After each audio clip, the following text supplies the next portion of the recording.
I need the Galactic Council to understand something before I begin. I am not here to defend the humans.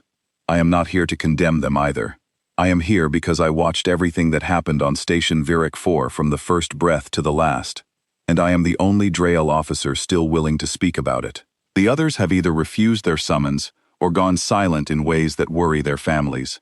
I do not blame them. What we witnessed that day broke something in all of us. Not our bones, not our pride. Something deeper. Something that had always told us we were the strongest thing in any room we entered. We were wrong. My name is Rethian Solvar.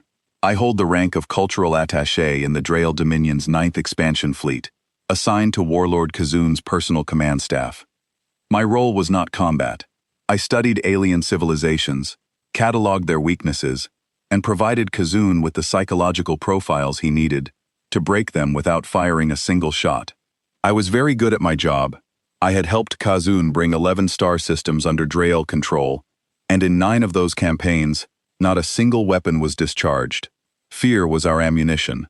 Reputation was our warship. And for a long time, that was enough. The humans appeared in our intelligence files roughly 2 standard cycles before the incident. A young species by galactic standards. Warm-blooded mammals from a mid-sized planet orbiting an unremarkable star. Their technology was competent, but nothing extraordinary. Their military was scattered across too many frontier posts to present a concentrated threat. They smiled too much. They formed bonds with alien species they had known for less than a day. They brought their offspring to trade stations on the edge of contested space, which every other species in the galaxy considered either suicidal or stupid. I prepared a 14-page assessment for Kazoon. My conclusion was direct. Humans were a Phase 1 compliant species. One show of force. One public display of Drael superiority, and they would fold. I cited their biological stress responses, their social attachment patterns, their apparent lack of a unified military command structure. Everything in my data pointed to a species that would choose surrender over confrontation. I have since burned that assessment. I should have burned it sooner. Station Virik 4 was a neutral trade hub in the Korath Corridor, a stretch of space where a dozen species conducted business under the protection of Galactic Council commerce laws. It was busy, loud, and smelled like a dozen different atmospheres fighting for dominance. The Drael maintained a small diplomatic presence there, mostly for intelligence gathering. The humans had a larger footprint. They ran cargo services, repair shops, a medical clinic that treated any species regardless of affiliation, and a small school for the children of their stationed workers. That school is important. Remember it. I had been on the station for 6 days when Kazoon's cruiser arrived. He brought 20 of his personal guard, all of them veterans of the Ven campaign.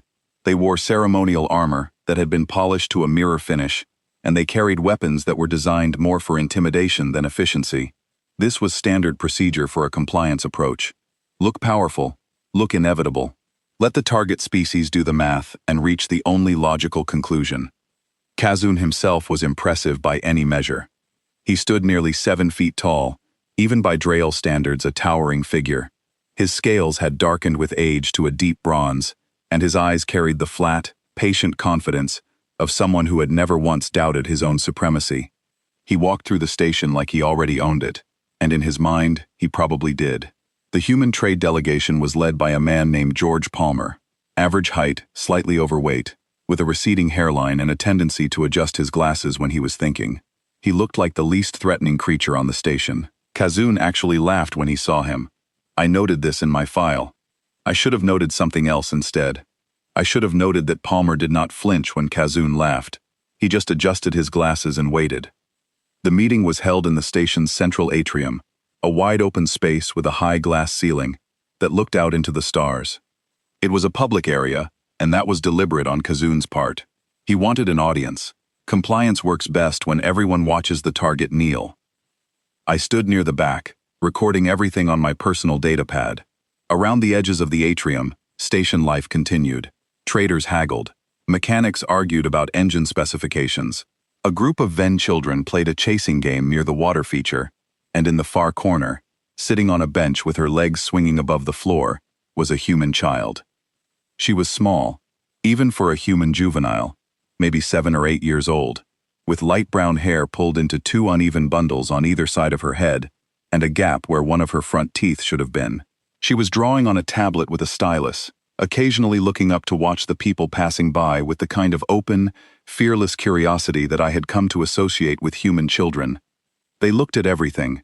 They talked to everyone. They had not yet learned that the galaxy was supposed to be frightening. Her name, I learned later, was Sophie. Her father was a cargo hauler named Daniel Marsh, who worked the supply runs between Virik 4 and the outer ring stations. He was nearby, loading crates onto a transport sled, a big man with wide shoulders and rough hands, and the kind of quiet, unhurried way of moving that suggested he had nothing to prove to anyone. He checked on Sophie every few minutes, a quick glance over his shoulder, a small nod when their eyes met. She would wave. He would wave back. It was the most ordinary thing in the world. I mention this because I need the Council to understand what was at stake. Not territory, not resources, not strategic advantage. A man and his daughter, going about their day in a place they had every right to be. Kazun began his compliance address at 1400 hours station time. He stood in the center of the atrium, flanked by his guards, and delivered the standard ultimatum to George Palmer and the human delegation. The terms were simple. Acknowledge Drael sovereignty over the Korath corridor. Submit to trade tariffs and military inspection protocols. Provide a formal gesture of submission, which in Drael custom meant kneeling and presenting the back of the neck.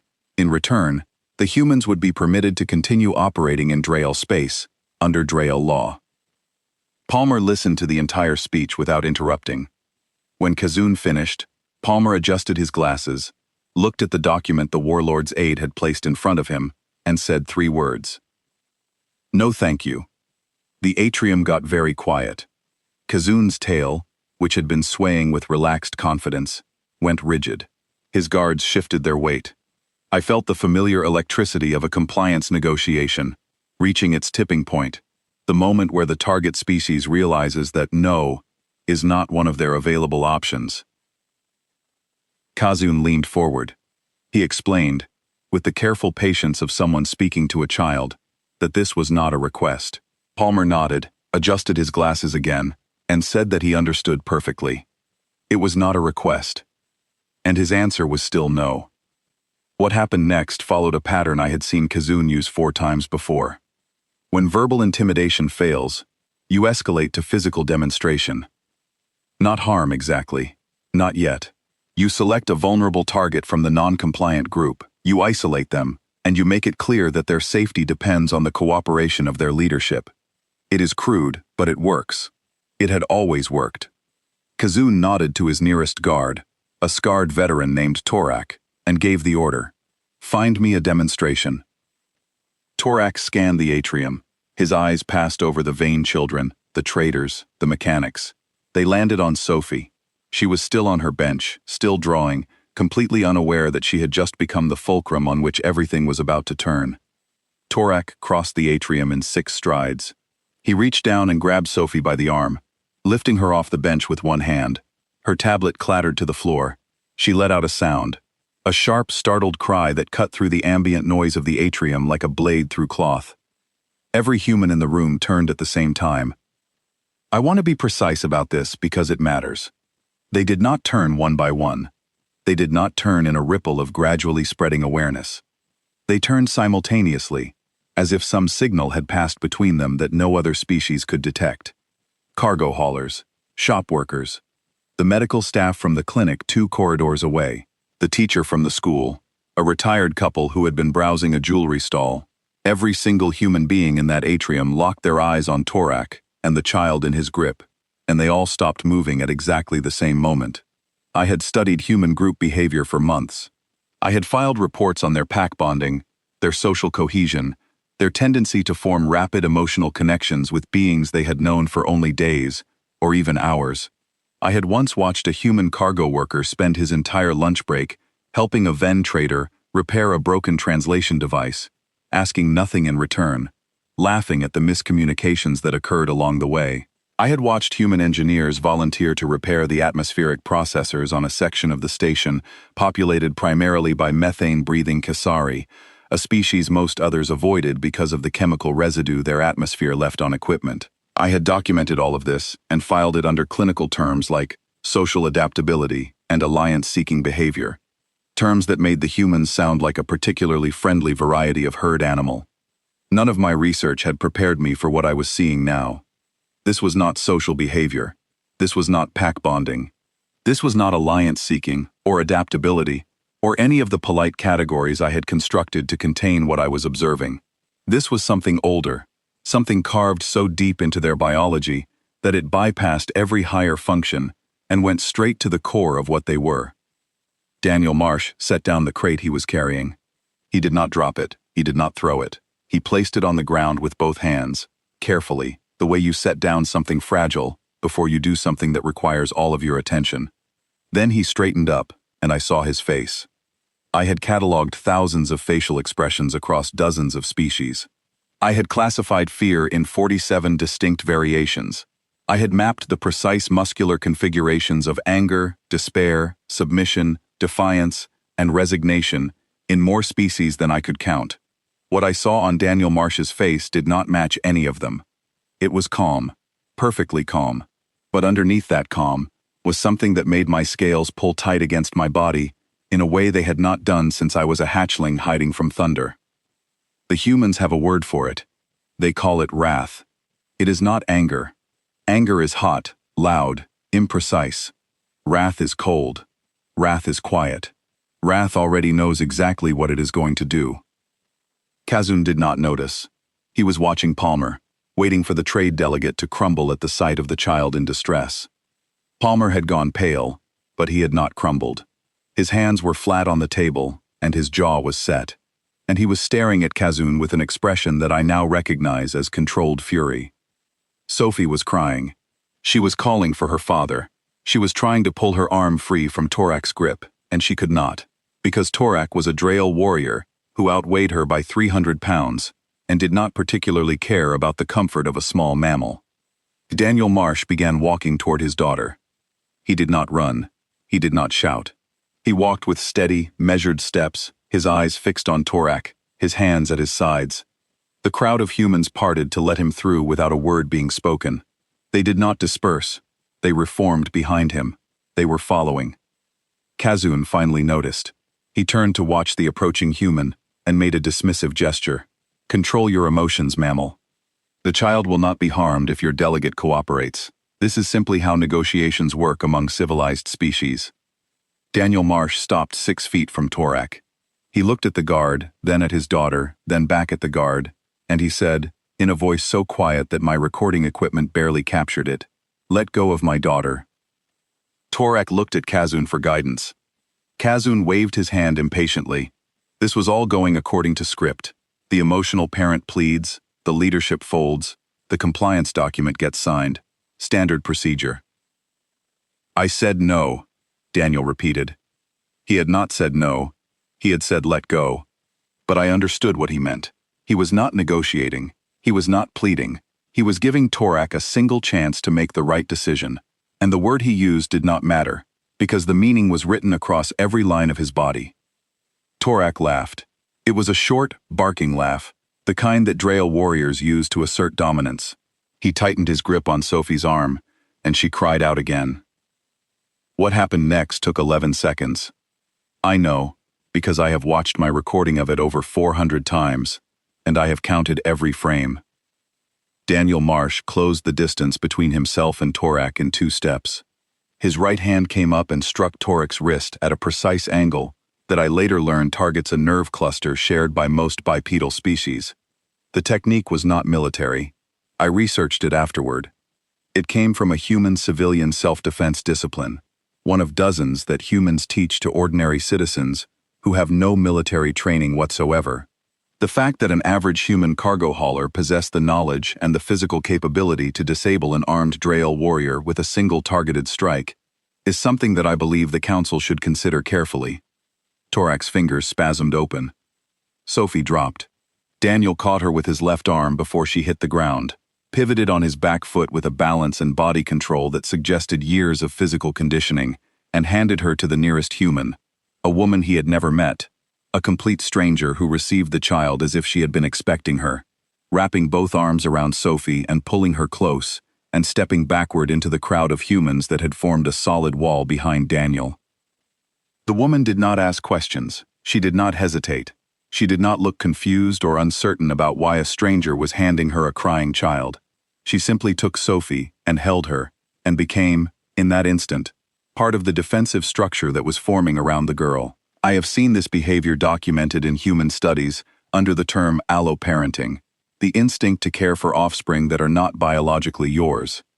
In most species, it is a weak, conditional impulse. In humans, it is immediate, powerful, and apparently universal.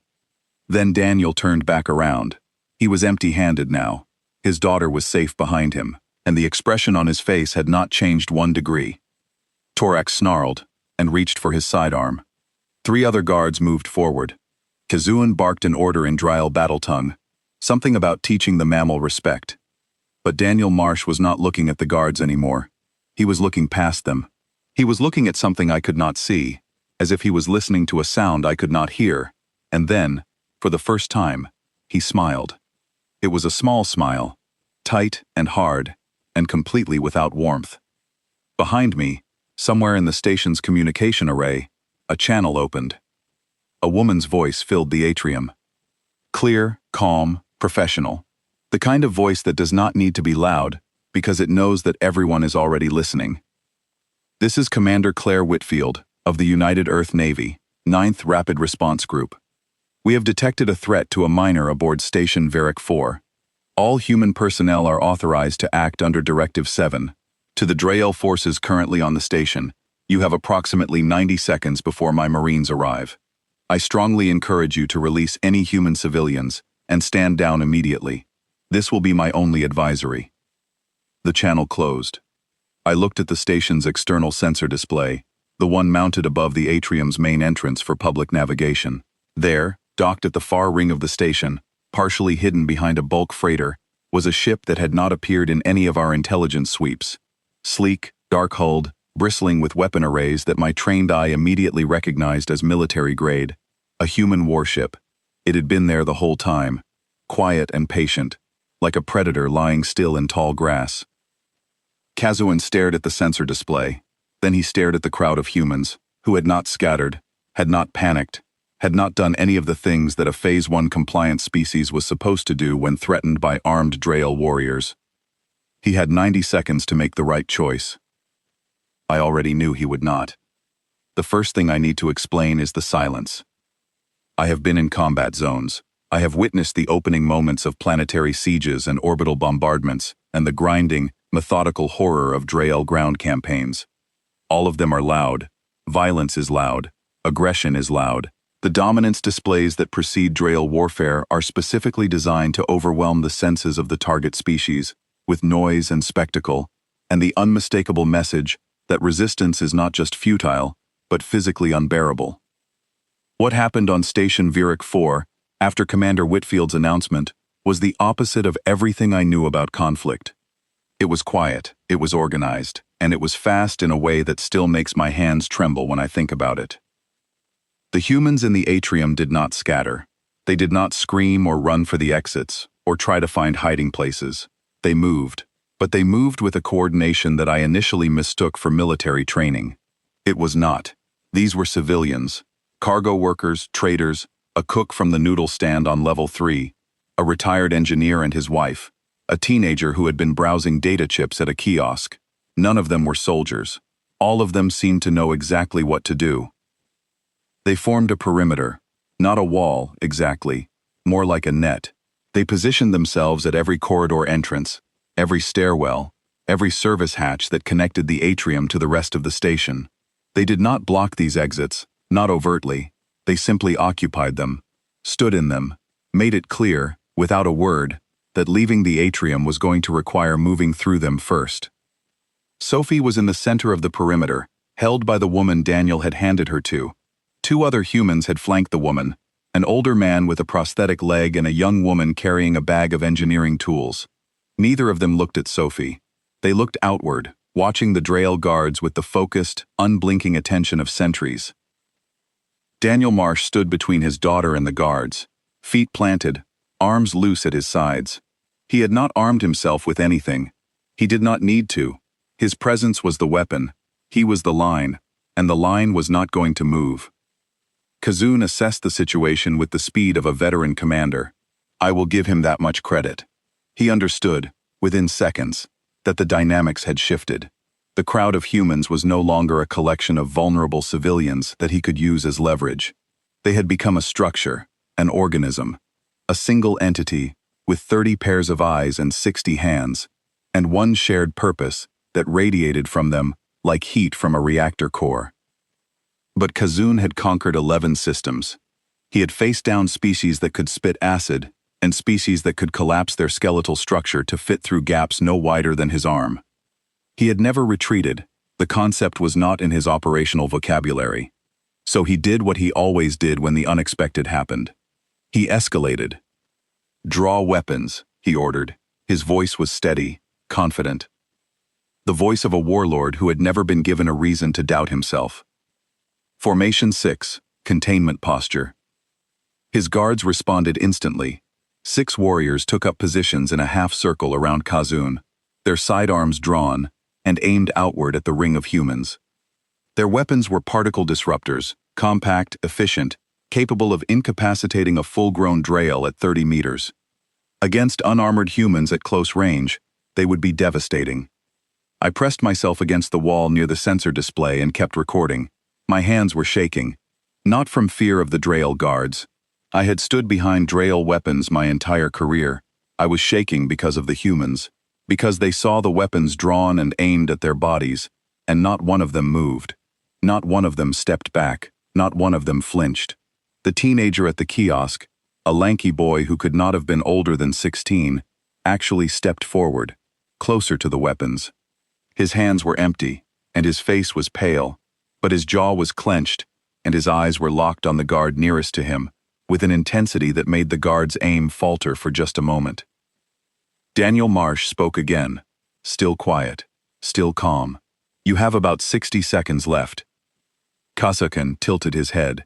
60 seconds before what, mammal? Before this stops being a conversation. I watched Kazun's eyes. I had spent years reading his expressions, interpreting his moods for my cultural assessments. I saw the exact moment when something shifted behind his gaze. Not fear. Kazun did not experience fear in any way I ever observed, but something adjacent to it. A recalculation, a flicker of awareness that his model of this situation might be incomplete. He dismissed it. He always dismissed it. That was his gift and his fatal flaw, the absolute, unshakable certainty that the universe operated according to rules he understood, and that any evidence to the contrary was simply a malfunction in the evidence. 40 seconds after Commander Whitfield's announcement, the station's internal communication system activated again. But this time it was not an announcement. It was a series of short, coded tones that meant nothing to me. They meant something to the humans. I saw Daniel's shoulders shift, saw the woman holding Sophie adjust her grip, saw the retired engineer and his wife exchange a glance that communicated more than a full tactical briefing. 50 seconds after the announcement, 3 things happened at once. The lights in the atrium dimmed by roughly 30%. Not enough to obscure vision, but enough to change the visual dynamics of the space. Later I learned that a human technician in the station's power management office had done this deliberately, reducing the lighting to a level that favored human visual acuity over Drael eyesight. We see well in bright light. They see better in the dim.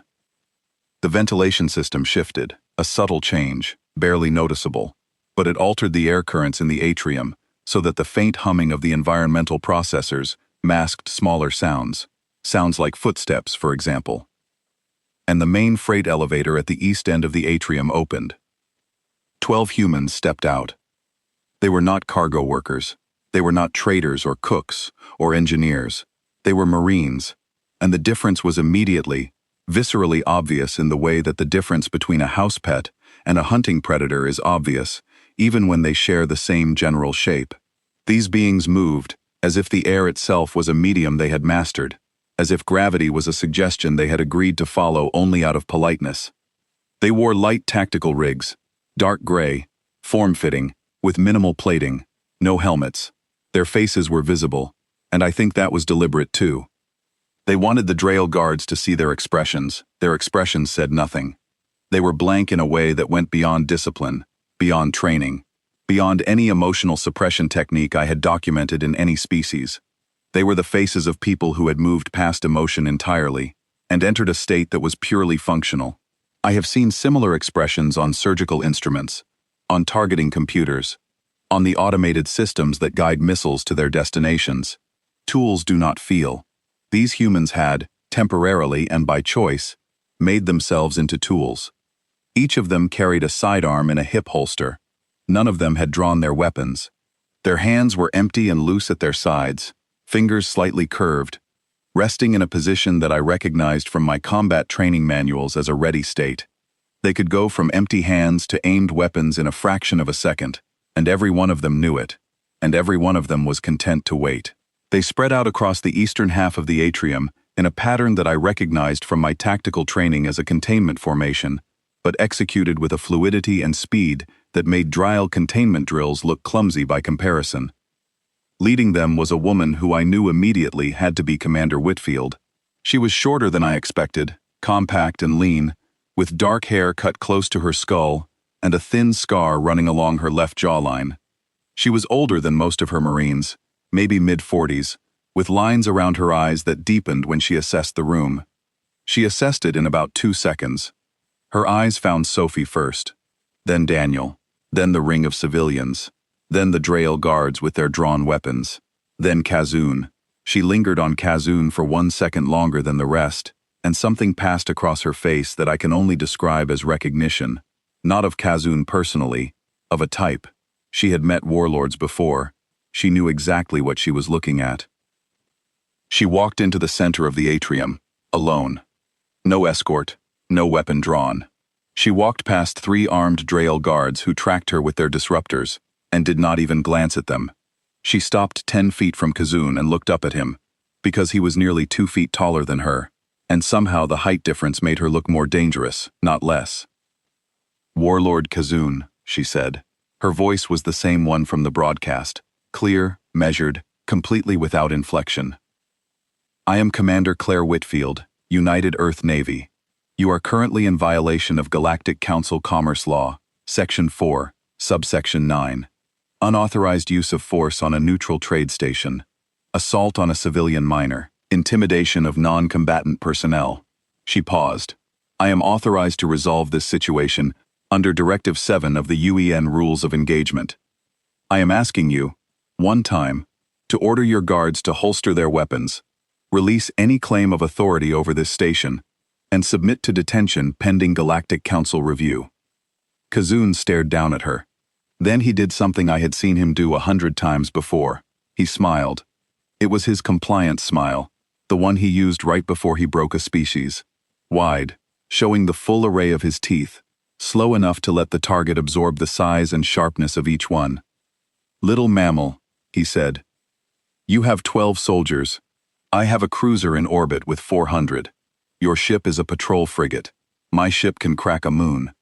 You are suggesting that I submit to detention?" He laughed. It was a deep, resonant sound that echoed off the atrium walls. "I think perhaps you do not understand the mathematics of your situation." Claire Whitfield did not respond to this. She simply looked at him with an expression that I later spent a very long time trying to classify. It was not anger. It was not contempt. It was not even disappointment. The closest I can come is the expression a structural engineer might wear while watching someone light a fire inside a building they have already calculated will collapse. A kind of detached certainty about what comes next. "This is your one opportunity, Warlord," she said. "I will not offer another." Kazoon's smile widened. He turned to his guards. "Detain this female.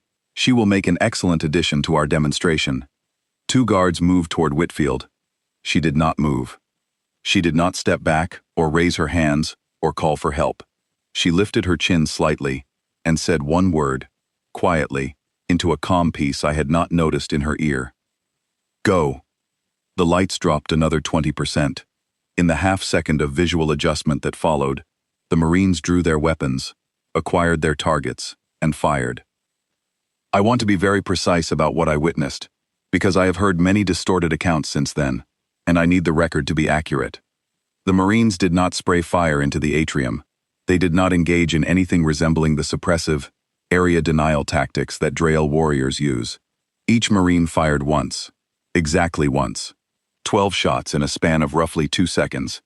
Each shot hit a specific target: the weapon hand, the weapon itself, the joint where the arm meets the shoulder. 6 guards hit, 6 weapons disabled, 6 warriors on the ground, clutching injuries that were painful and incapacitating, but not lethal. Not lethal. This is important. They could have ended the guards. At that range, with that level of precision, they could have placed every shot through an eye socket. They chose not to. They chose to leave the guards alive, but unable to fight. They wanted Kazun to see his warriors fall, and to know, with absolute clarity, that the choice to leave them breathing had been deliberate. I had watched Drael warriors train for years. I had seen the best marksmen in the Dominion practice at ranges, with stationary targets under controlled conditions. None of them could have done what those 12 humans did in those 2 seconds. Kazun stood alone in the center of his fallen guard. His smile was gone. In its place was something I had never seen on his face before: a rapid, visible recalculation, the look of a commander whose model of reality has just been demolished and rebuilt around him in real time. But Kazun was Kazun. He did not surrender. He did not raise his hands. He reached for the blade at his side, the Fang of Dominion, a ceremonial weapon that had been in his family's bloodline for 6 generations. It was a curved, single-edged sword made from compressed titanium alloy, capable of shearing through standard body armor. He drew it with the practiced grace of a warrior who had trained with it since childhood, and he lunged at Commander Whitfield. She moved like water around a stone. The lunge passed through the space where she had been standing and met only air. In the same motion, she caught his extended arm at the wrist and elbow, applied a twisting force that leveraged his own momentum against him, and redirected him face first into the deck plating. The Fang of Dominion clattered away. Kazun's arm made a sound that I felt in my chest. He roared. He was in pain, and he was humiliated, and he was, for the first time in his life, on the ground at the feet of a creature half his size. He tried to rise. Whitfield placed one knee on his back and applied pressure to a point at the base of his skull that seemed to convince his body to stop moving, regardless of what his mind wanted. "Stay down," she said. "I will not ask twice." He stayed down. 2 Marines secured him with restraints, while the others moved through the atrium, tending to the fallen guards, ensuring no secondary weapons were concealed, maintaining the perimeter. They moved through the civilian humans without disruption, like water flowing around familiar stones.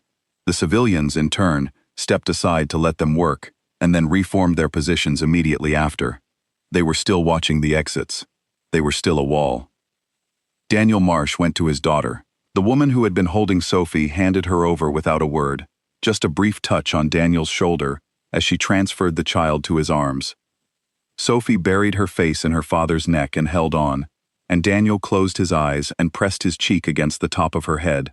And for about 3 seconds, the most dangerous-looking man I had ever seen was just a father holding his scared little girl. A Marine medic, a young woman with red hair pulled back in a tight braid, approached them and knelt beside Sophie. She spoke softly. Too softly for my recorder to capture at that distance, but I could see her hands moving gently, checking the child's arm where Torek had gripped her, offering a small adhesive bandage from her kit. Sophie sniffled and nodded, and held out her arm for inspection with the solemn bravery of a child who has decided to be brave because a grown-up is being kind. I watched this, and I felt something shift inside me. I am a cultural attaché. I am trained to observe without attachment, to catalog without judgment, to record without interference. But I watched that medic tend to that child's arm with the same focus and care that her colleagues had just used to dismantle 6 armed warriors, and I understood for the first time that these were not separate behaviors.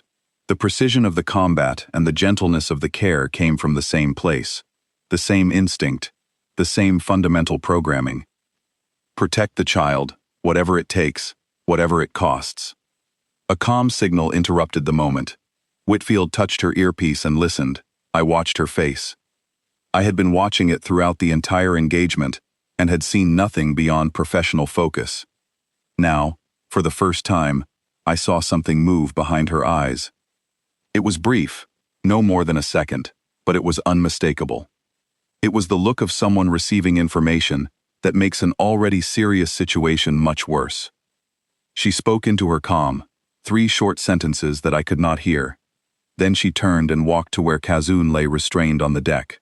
She crouched beside him, close enough that what she said would carry to him alone. Warlord, I have just been informed that your fleet has executed similar compliance operations on 2 additional stations in this corridor, within the past 4 hours. Station Meridian 7 and Outpost Callaway. Both stations have human civilian populations. Both stations have children. Hichun said nothing. His face was pressed against the deck, but I could see one eye, and it was watching Whitfield with the narrow, calculating focus of a predator that has been caged but has not yet accepted it. On Outpost Callaway, Whitfield continued, your forces injured a child, 8 years old, fractured arm, facial lacerations. She stopped. The atrium was very quiet. The hum of the ventilation system was the loudest sound in the room. Whitfield stood up. She looked at her Marines. Something passed between them, a wordless communication that I recognized from Drail command structures, but had never seen executed so quickly or so completely. Every Marine in the room shifted posture, not dramatically, a straightening of the spine, a settling of weight, a subtle change in the way their hands rested near their weapons, as if a dial had been turned somewhere inside them, and the setting had moved from one position to another. Whitfield spoke clearly, loudly enough for the room to hear. Directive 7 is upgraded to Directive 7 Absolute. Acknowledge. Every Marine in the room responded in unison. One word. Acknowledged. I did not know what Directive 7 Absolute meant. Not then. I learned later, from a human officer who was willing to explain it to me over a drink, that he seemed to need very badly. He told me that Directive 7 authorizes the use of force to protect human miners from immediate threat. It allows Marines to bypass standard rules of engagement, skip the usual escalation protocols, and act with whatever speed and intensity the situation requires. It is, he said, already the most aggressive authorization in the UEN rulebook. Directive 7 Absolute removes the restraints that Directive 7 still leaves in place. Under Standard Directive 7, Marines are required to use minimum necessary force, to prioritize non-lethal resolution, to preserve the lives of enemy combatants when possible. Under 7 Absolute, those requirements are suspended. The only priority is the safety of the children. Everything else, every rule, every protocol, every legal and ethical boundary that human soldiers normally operate within, is temporarily dissolved. I asked the officer what that meant in practice. He was quiet for a long time, staring at his drink. Then he said, "It means we stop being precise." I did not fully understand that answer until I saw what happened next. The shift was immediate. Whitfield contacted the human warship docked at the station's far ring.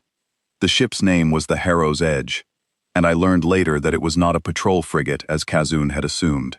It was a rapid assault corvette, smaller than a frigate, but designed for one specific purpose: getting close to a target very fast and doing a tremendous amount of damage before the target understood what was happening. It carried a crew of 68, a weapons suite that outperformed ships 3 times its size, and a captain named Owen Hardy, who had, in his 11-year career, never once lost an engagement. Whitfield gave Captain Hardy 2 orders. The first was to power up all weapon systems and move the Harrow's Edge into an intercept position relative to Kasuzun's cruiser in orbit. The second was to open a communication channel to the cruiser and deliver a message. The message was simple: your warlord is in our custody. Your guards have been neutralized. Directive 7 Absolute has been activated in response to your fleet's attacks on human children across 3 stations.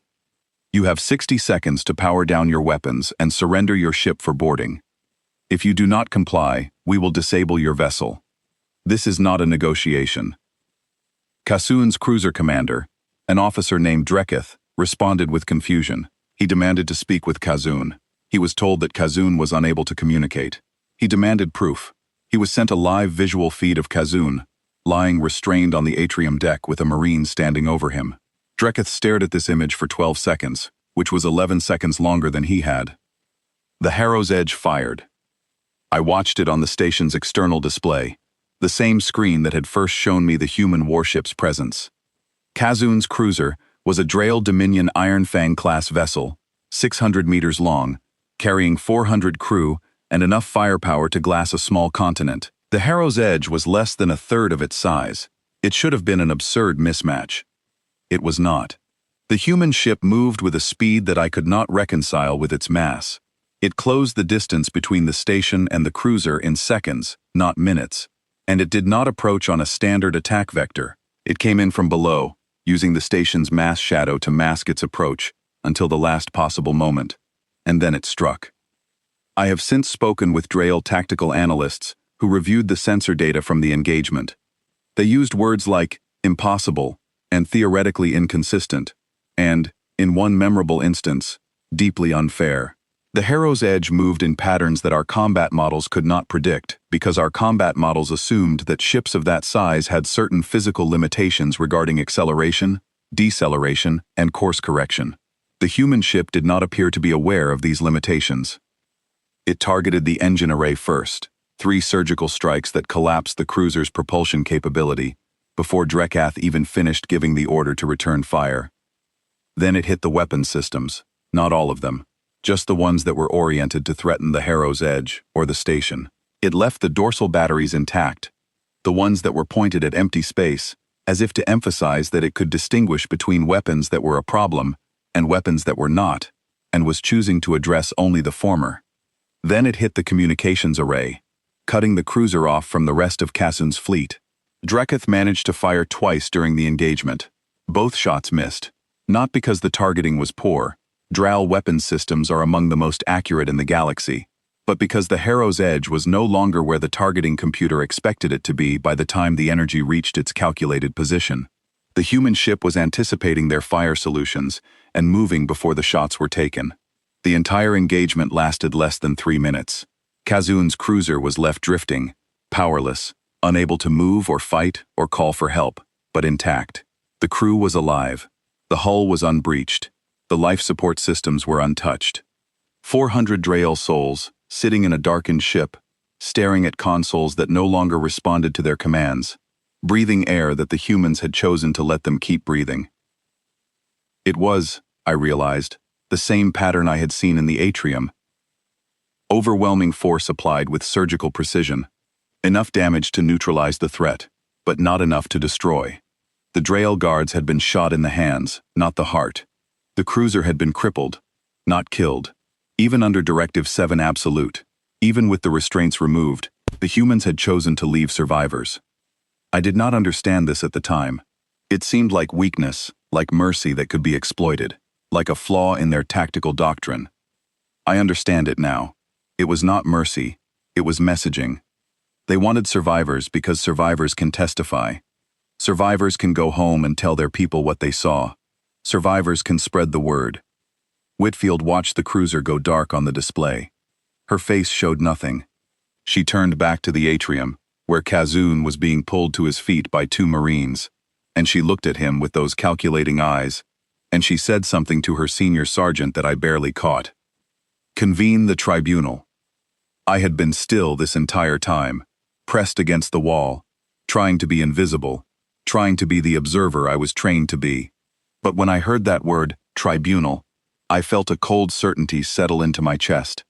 I knew what was coming, not the specifics, but the shape of it, the inevitability of it. This was not going to end with restraints and detention and a Galactic Council hearing 6 months from now. This was going to end here, on this station, in this room, within minutes. Kazoon knew it too. I could see it in the way his scales had tightened against his body, in the way his breathing had changed, in the way his one visible eye was darting between the Marines, with a speed that betrayed the first cracks in his monumental self-assurance. He tried to speak. This is a violation of galactic law. I am a sovereign military commander. I have diplomatic immunity under the Korith Accords. You cannot. The Korith Accords, Whitfield interrupted, do not apply to parties who have committed violence against children on neutral territory. Article 11, Section 3. You forfeited your protections when your officer put his hands on that girl. She had read the accords. She had memorized the relevant sections. She had known, from the moment she boarded this station, that this situation was possible, and she had prepared for it. I realized then that Whitfield had not reacted to events. She had anticipated them. The Harrow's Edge had not been docked at this station by accident. The Marines had not been assembled at random.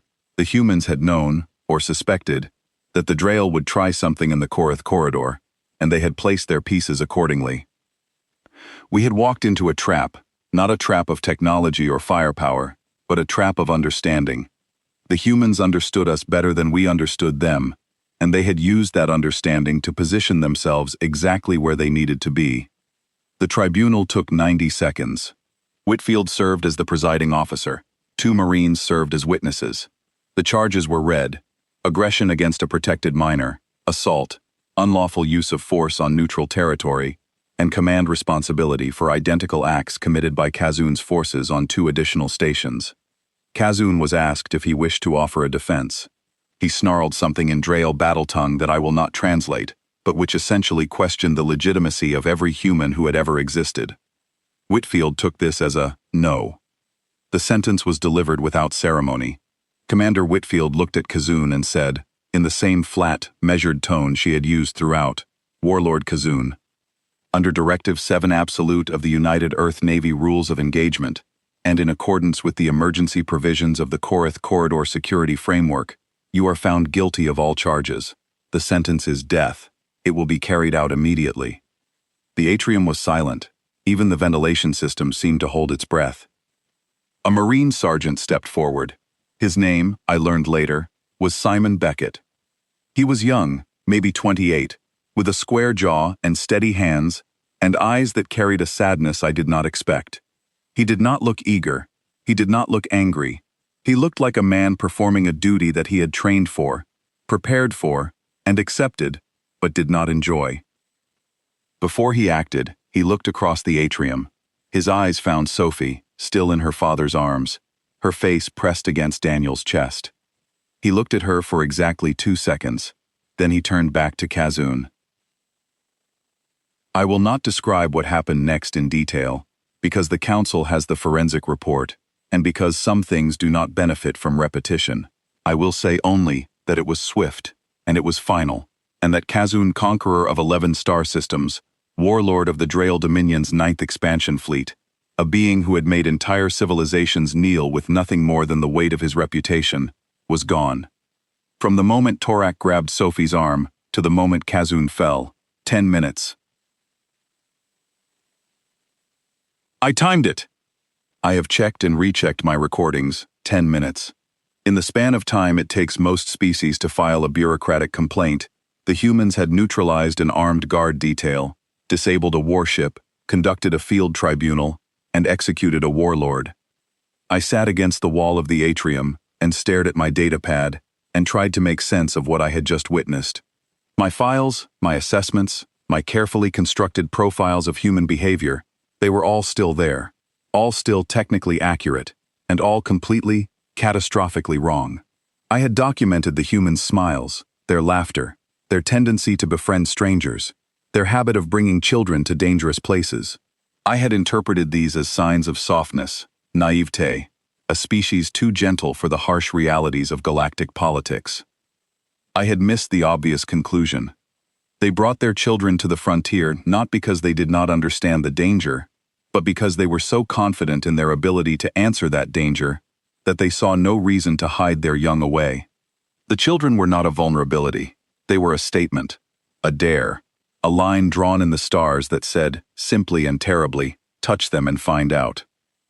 A medic approached me, not the red-headed woman who had treated Sophie, but a different one, a tall man with dark skin and a calm demeanor. He asked if I was injured. I said no.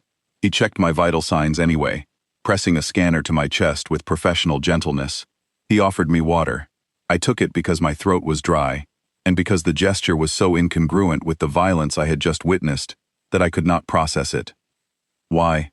I asked him. My voice sounded strange to me, thin, hollow, all of this, over one child. The medic looked at me, His expression shifted, not to anger, but to confusion. Genuine, unfeigned confusion, as if I had asked him why gravity worked, or why stars burned. As if the answer was so fundamental, so woven into the fabric of what he was, that the question barely made sense. "What else would we do it for?" he said. He moved on to check the next person. I sat there with my water and my data pad and my ruined assessments, and I thought about that answer for a long time. The aftermath was efficient. The Marines secured the station within 20 minutes. Kazun's guards were treated for their injuries and placed in a holding area. The civilians were debriefed, checked for trauma, offered counseling. The station's normal operations resumed with remarkable speed, as if the entire event had been a brief interruption in the regular flow of commerce and daily life. Sophie was taken to the medical clinic for a full examination. Her arm was bruised but not damaged. She was shaken but not broken. Daniel stayed with her the entire time, holding her hand, speaking softly, doing the quiet work of a parent, rebuilding a child's sense of safety one moment at a time. I watched them from across the clinic. I watched Sophie show the medic her drawing, the one she had been working on when Torek grabbed her. It was a picture of the station, with stars outside the windows, and little figures walking through the corridors. Some of the figures had tails. She had drawn Drael and humans side by side, sharing the same space, looking at the same stars. The medic, the red-headed woman, held the drawing carefully and said something that made Sophie smile for the first time since the atrium. Daniel Marsh looked at the medic with an expression that contained more gratitude than most species could convey in a formal diplomatic address. No words were exchanged between them. None were needed. I looked at that drawing, and then I looked at the stasis case being prepared in the far corner of the atrium, the one that would carry what remained of Kazun to the Galactic Council as evidence, and I felt something inside me crack. Not break, crack. The way a shell cracks when something inside it has outgrown the shape that was holding it. My understanding of the galaxy, of power, of what it meant to be strong, had been a shell, and it was cracking. Commander Whitfield found me an hour later. I was still in the clinic, sitting in a chair that was slightly too small for a Drael frame, staring at nothing. She pulled up a chair and sat beside me, and for a moment she said nothing. Just sat there, as if she understood that silence was what I needed more than words. "Your testimony will be requested by the council," she said eventually. "You were the ranking Drael cultural officer on the station. They will want your account." "I know. I want you to understand something, Attaché Solvar. What happened today was not an act of aggression. It was a response. A specific response to a specific act. We do not seek conflict with the Drael Dominion. We have no interest in your territory, your resources, or your political structure. We want to trade. We want to coexist. We want our children to grow up in a galaxy where they can sit on a bench and draw pictures without being grabbed by a soldier trying to make a point." I looked at her. "And if they are grabbed?" Her expression did not change. "Then we respond. Quickly. Completely. Without ambiguity." "Proportionally?" A pause. The first I had ever heard from her. "No," she said. "Not proportionally. Proportional responses invite repetition. Our response is designed to ensure that no one ever tries this again, with any human child, anywhere." She stood up. She started to leave, then stopped and turned back. "Attaché Solvar, for what it is worth, I am sorry that you had to witness this. You were not a combatant, and you were not a decision-maker. You were an observer, caught in someone else's failure of judgment. I hope your testimony reflects the full scope of what you observed, not just the violence, but the reason for it." Then she left, and I sat alone in a clinic designed for humans, in a chair designed for a smaller body, and I began to write. I have been writing for 6 months. I have filled 3 data repositories with notes, analyses, cross-references, and comparative studies. I have read human history from their earliest recorded conflicts to their most recent peacekeeping operations. I have studied their laws, their literature, their art, their music, their mythology. I have interviewed human soldiers, diplomats, teachers, doctors, parents, and children. I have eaten their food, which is strange and sometimes unpleasant, but always offered with a generosity that I cannot reconcile with the ruthless efficiency of their military responses. I have learned things that disturbed me. I have learned that humans have fought more wars among themselves than most species have fought in their entire galactic history. They have a capacity for destruction that dwarfs anything the Drael have ever attempted. They have split the atom of their own world's matter and used it as a weapon against their own kind. They have burned cities. They have committed acts that they themselves classify as unforgivable. And yet they also built hospitals in the ruins. They wrote poetry in the trenches. They pulled strangers from rubble and gave them water and wept for people they had never met. Their history is not a story of violence or a story of kindness. It is a story of both, woven together so tightly that you cannot separate one from the other without destroying the whole cloth. Their capacity for gentleness is not despite their capacity for destruction, it is because of it. They are gentle because they know, better than any species in the galaxy, exactly what they are capable of when they stop being gentle. And that knowledge makes them choose kindness with a deliberateness, a ferocity of intent, that transforms a simple act of warmth into something almost sacred. And now I stand before the Galactic Council, in this chamber where the representatives of 400 species gather to argue about trade routes and territorial boundaries, and the proper classification of sentient microorganisms, and I am being asked to testify. The Drael Dominion's official position is that I should condemn the humans. I should call their actions barbaric, disproportionate, a violation of every principle of galactic jurisprudence. I should demand sanctions, reparations, military restrictions. I should paint them as dangerous, unstable, unfit for membership in the galactic community. I will not do this. The stasis case sits at the center of the chamber. The human delegation placed it there themselves, without ceremony, without apology. Their ambassador, a woman named Patricia Cole, stood before the council and said simply, "This is the consequence of attacking a human child. We are not here to justify it. We are here to ensure it is understood." The chamber erupted. Representatives from a dozen species shouted objections, demanded explanations, called for investigations and sanctions and emergency sessions.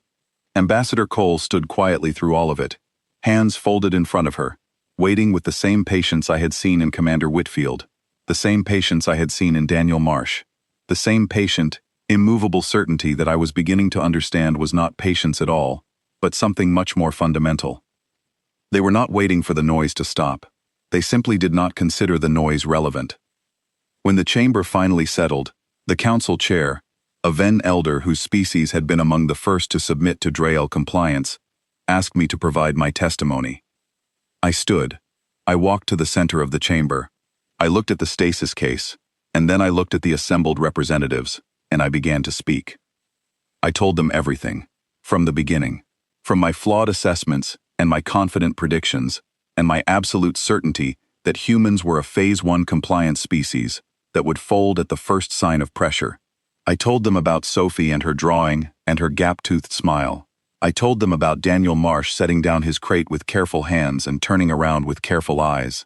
I told them about the silence that fell over the atrium when every human in the room turned at once, as if connected by invisible threads to the sound of a child's distress. I told them about Directive 7. I explained its origins, which I had researched extensively in the months since the incident. The directive was created 16 years ago, after an event on a human colony world called New Pemberton. A raiding fleet from a species called the Krath had attacked the colony and, as part of their standard terror tactics, targeted a school. 42 children were inside. The Krath commander had calculated that threatening the school would force the colonists to surrender their mining output without further resistance. It was a sound tactical calculation by the standards of galactic warfare, where children are considered high-value leverage assets. The Krath did not understand what they had done. The colonists did not surrender. They sent out a distress signal, and the human response fleet arrived within 9 hours. What happened during those 9 hours before the fleet arrived is worth noting, because the colonists, unarmed civilians, mostly miners and agricultural workers, organized themselves into a defensive force and held the Krath away from the school using improvised weapons and sheer physical refusal to yield ground. 3 colonists died in those 9 hours. None of them retreated. The last one standing when the Marines arrived was a 63-year-old grandmother named Edith Lawson, who had barricaded herself in the school's main corridor with a mining drill and a vocabulary of profanity that, I am told, has since become legendary in UEN training circles. When the response fleet arrived, they did not negotiate. They did not issue warnings. They dismantled the Krath raiding fleet ship by ship, methodically, completely, with the kind of cold operational efficiency that suggested they were following a checklist rather than fighting a battle. The Krath, a species known for their ferocity and their absolute refusal to retreat, surrendered unconditionally within 72 hours and petitioned the Galactic Council for protected status, specifically to ensure that humans would never have legal cause to engage them again. The Krath petition was granted. They have not conducted a military operation of any kind since. Directive 7 was not created to authorize the human response. The response would have happened regardless. Directive 7 was created to channel it, to structure it, to give it legal framework and operational boundaries. Without the directive, the human response to threats against their children would be governed by nothing except the depth of their rage and the reach of their weapons. Directive 7 is not a sword, it is a sheath. And Directive 7 Absolute is what happens when the sheath comes off. I told the council all of this, and I watched their reactions. Some were horrified. Some were angry. Some, the ones from species that had already had encounters with humans and survived them, were nodding slowly, as if hearing confirmed what they had long suspected. The Krath ambassador, a hulking figure in ceremonial armor that I noticed was worn over civilian clothing these days, stared at the floor throughout my entire account. When I mentioned New Pemberton, the ambassador's hands tightened on the armrests and did not relax. When I described the school and the grandmother with the mining drill, the ambassador closed his eyes. He kept them closed for the rest of my testimony. I learned afterward that the Krath ambassador had been a junior officer in the raiding fleet at New Pemberton. He had survived the human response. He had personally requested the diplomatic posting to the Galactic Council so that he could spend his career as far from military operations as it was physically possible to be. He never spoke publicly about New Pemberton. He did not need to. His presence in the chamber, in civilian clothing, with his eyes closed against memories he could not escape, said everything that needed to be said about what happens when you threaten human children. I spoke for nearly an hour. When I finished, the council chair asked if any representatives wished to question me. Several did. The first was the Thessari ambassador, a slender, elegant being from a species known for their diplomatic skill and their deeply held belief in proportional response. Attaché Solvar, the ambassador said, what you describe is, by any reasonable measure, a grossly disproportionate response to the actions of a single officer. A child was grabbed by the arm. In response, the humans disabled a warship, killed a warlord, and displayed his remains in this chamber.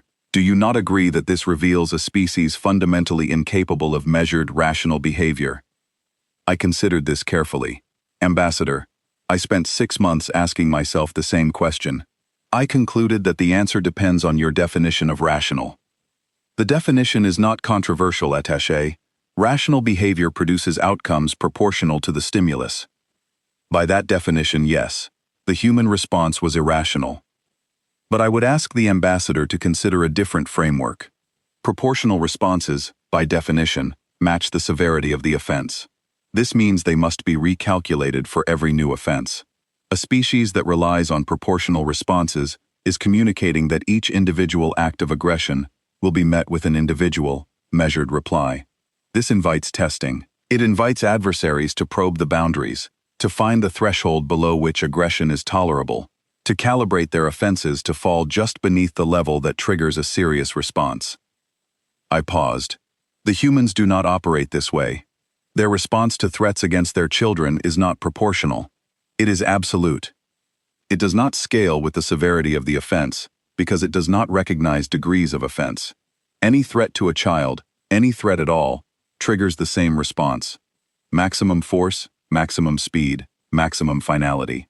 This is not irrational. It is the most rational deterrent strategy I have ever encountered, because it eliminates the possibility of calibration. There is no safe level of aggression against a human child.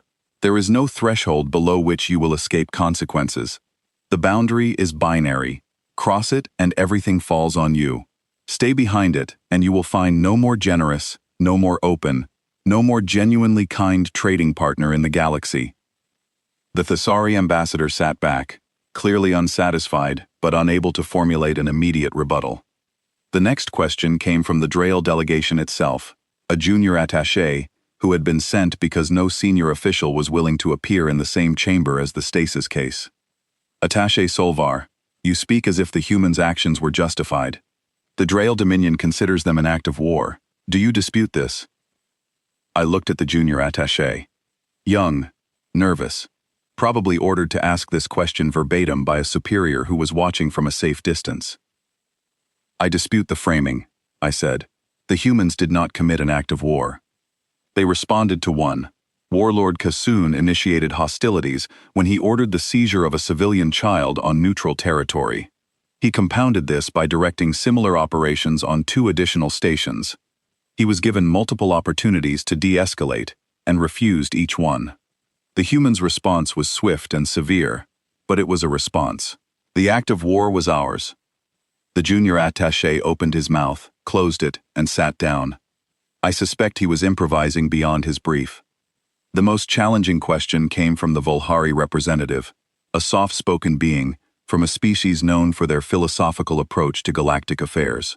Attaché Solvar, you paint a portrait of a species that is capable of extraordinary kindness and extraordinary violence, and you suggest that both of these qualities spring from the same source.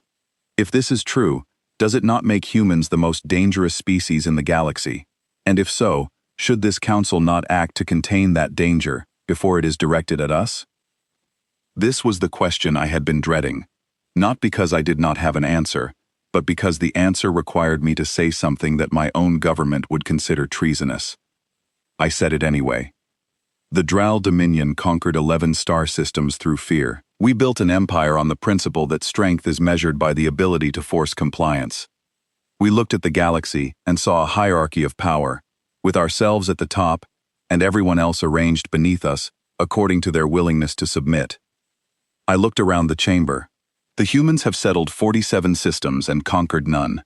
They arrived in the galactic community and immediately began building things: trade networks, medical facilities, cultural exchanges, educational programs.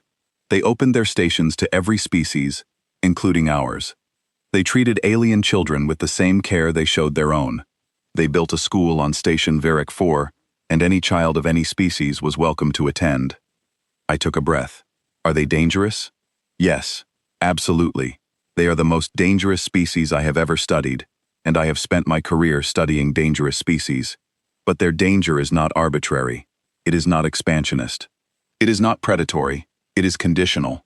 It activates only in response to specific triggers, and the most powerful of those triggers is a threat to their young. I turned to face the full chamber. This council is asking whether humans should be contained. I am suggesting that the council is asking the wrong question. The right question is this: why would you want to contain a species that will trade with you fairly, treat your sick, educate your children, and ask nothing in return except that you do not harm theirs?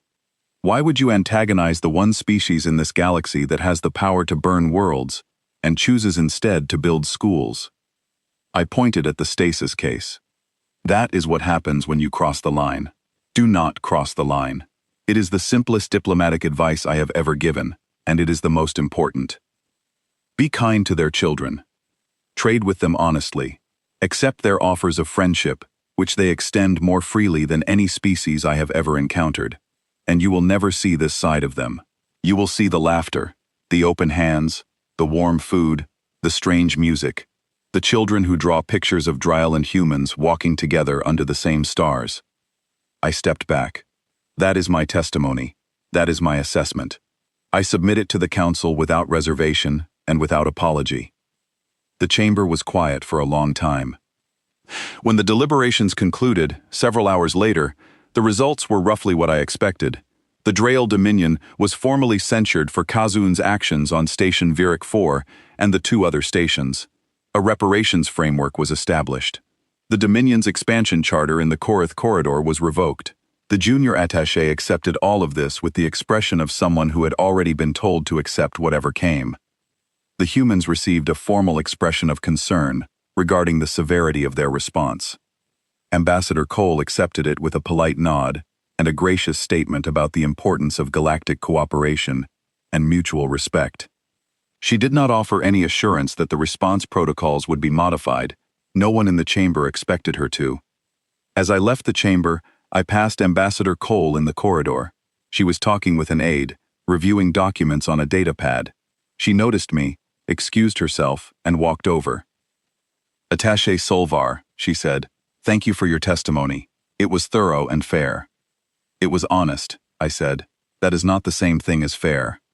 She smiled. It was a warm smile, genuine, the kind that reached her eyes and changed the shape of her face.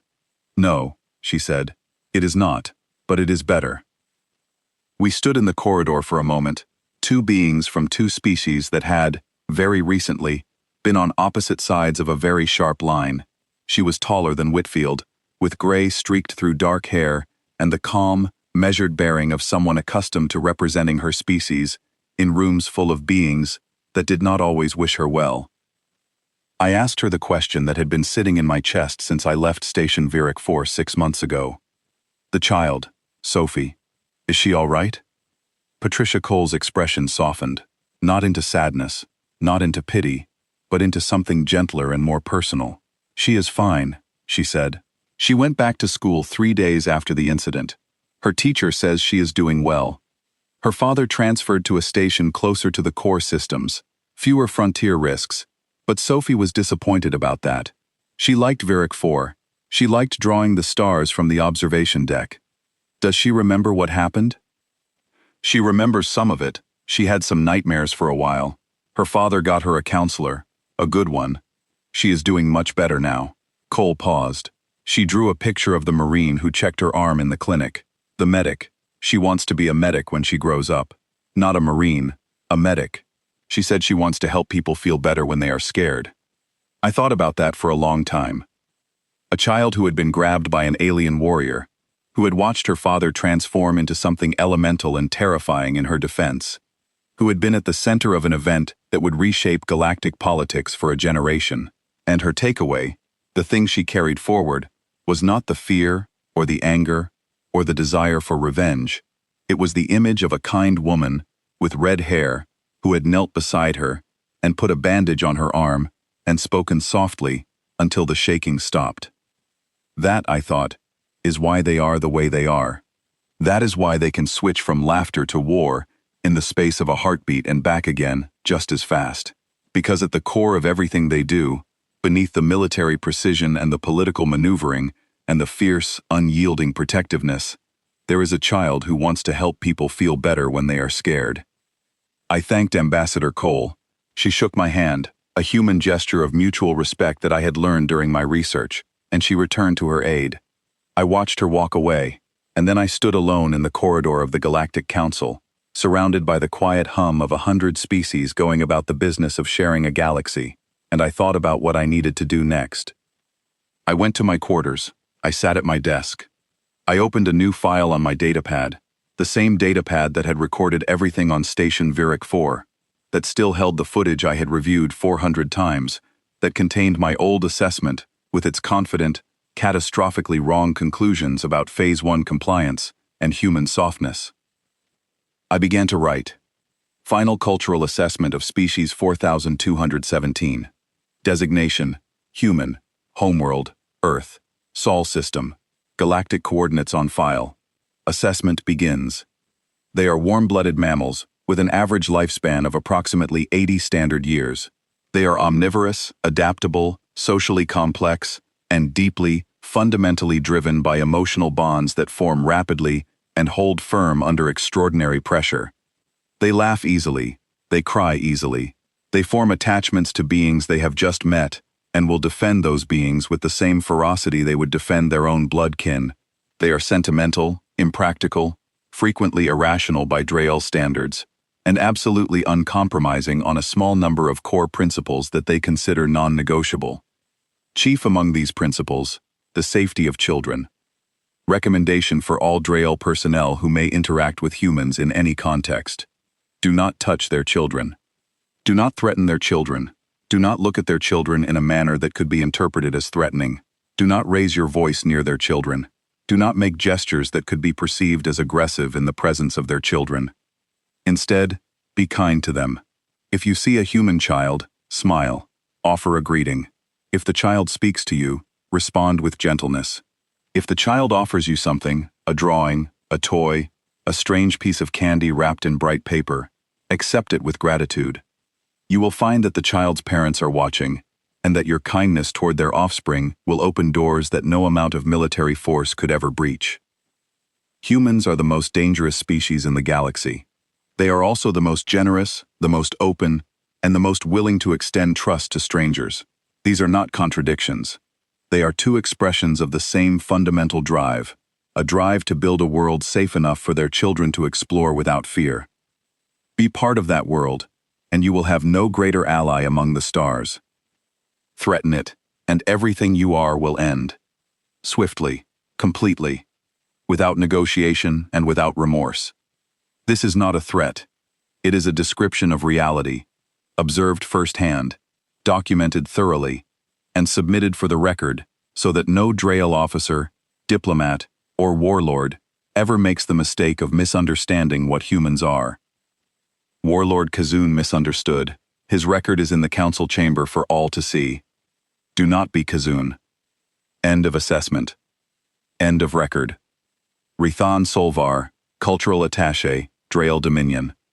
Formerly assigned to the 9th Expansion Fleet, currently unaffiliated, by choice. I saved the file. I closed the datapad. I sat in the quiet of my quarters and listened to the distant hum of the station around me, the sound of hundreds of species sharing a structure built for commerce and coexistence, a fragile arrangement of treaties and compromises, and mutual tolerance that somehow, against all probability, continued to function. I thought about Sophie's drawing, the one with the Drael and the humans walking together under the same stars. She had drawn it before the incident, before any of this happened, with the unself-conscious optimism of a child who had not yet learned that the galaxy was divided into categories of strong and weak, predator and prey, conqueror and conquered. She had simply drawn what she saw, two species sharing a corridor, and it had seemed natural to her, obvious, the way things should be. I decided, sitting there in the dark, that I wanted to live in the galaxy that Sophie had drawn, and I decided that the first step toward that galaxy was making sure that what happened on Station Virik 4 was understood, truly understood, not as a cautionary tale about human violence, but as a map of the boundaries that should never be crossed, and a promise of what waits on the other side of those boundaries, for anyone wise enough to stay within them. May the stars have mercy on anyone who does not listen.